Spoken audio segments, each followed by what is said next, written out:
to be ours. Ladies and gentlemen, umkhwenyana wethu, umyeni kaZahara, Mpho Xaba.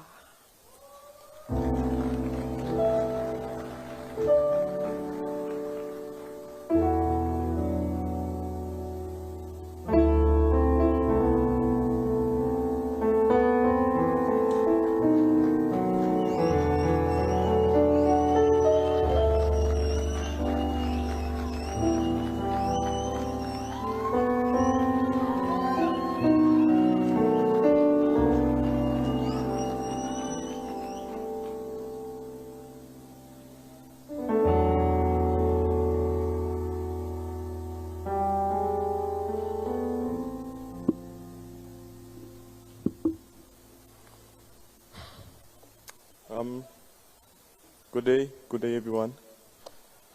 I'm not sure if it's a day to be good on for me. It's been a hellish 3 weeks. I need sleep. As already being mentioned, I am Zahara's other half. I just want to share a fond memory of how we met and put things in a bit of perspective. I met her many moons ago, and from the first night that we met, we shared deep, intimate conversations, as I was not in a good space of mind myself. And after that, she somehow got hold of my number from a friend. And she reached out.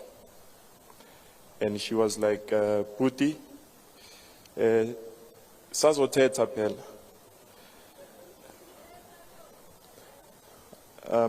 And then I was skeptical at first. I was like, what business do I have with celebrities? But she was not speaking from a place of the pedestal that she was at the time. It was a very human and real place. She said she was gonna say this on our wedding day, that I stood her up 3 times. On the 3rd, I made various excuses. The last time, the 3rd excuse, there was some bad weather, there was rain. And I saw on one of my friend's statuses, there was a flood somewhere. And then I asked my friend, please send me that video. And then my friend was like, okay, she didn't ask questions. And I was like, hey, I sort of like shared to say what was happening, but she didn't know who I was referring to. And I told her that I don't want to be a bag of weed. So, yeah, she sent me that video, and I took that video and I forwarded it to Zahara. And I told her, yo, I can't drive from Pretoria, there's bad weather everywhere. And the roads are flooding. And she never responded for about a week. And then that's when I realized that, wait a minute, maybe something is happening here. And then I'm the one who reached out. And then the tables have turned. And it was, we had to, but we did it anyway. I'm not here to spill the beans. I was part of her very human and real side of her. I know a lot of things. I know her mind. I know emotions. I know her naked frailties. I know everything. But there's no time now to say all of that. So The other thing,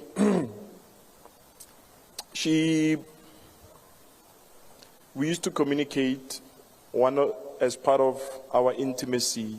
I used to write her very long messages, giving her that constant reassurance, giving her confidence, giving her love, giving her hope, and I think I'm that person who behaves like a thinker. What I produce in my mind, I put it down on paper. And she would say to me, you know what, baby, I love what you say. But this long text of yours, ziyangidika, like.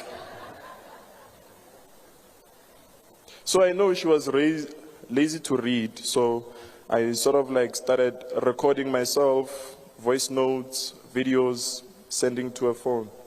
And then she would say, "Ooh, yeah." And when she was in Canada for 2 months, it was a very long wait considering the circumstances. I was even considering to put myself back on the market. But yeah, I was very patient with her. I knew every day, 2:30 in the morning, I must wake up and I must speak to her on a video call until 4 in the morning when I prepare for work. And then after my first meetings, that would be around 9 o'clock, I would speak to her again on a video call because it was probably around midnight during the time in Canada, and we'd speak for those few hours. We were constantly on the phone and all of that stuff. The first person she would call when she wakes up every day was me. Whether she was in a bad mood or whether she was in a good mood or whatever the case might be. But then I had to bear the brunt for all of that. I don't want to be too long. I'm a very shy person. I'm going to share this letter, the last love letter that I wrote.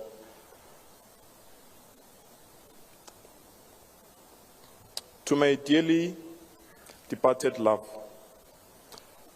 words fail me. The void you have imposed on me has immeasurable depth. What brood skepticism and questions, as well as iniquity, to those who felt like they held a high moral ground to the institution of love, inadvertently led to the inception of a love so strong, of adoration, affection, fondness, attachment, passion, infatuation, care, devotion, and all things warm and fuzzy. I will forever cherish all the moments I got to spend with you. When we first met, you took me out of a deep, dark place, and you restored my faith in love again. You never judged me harshly, but rather cautioned and counseled me.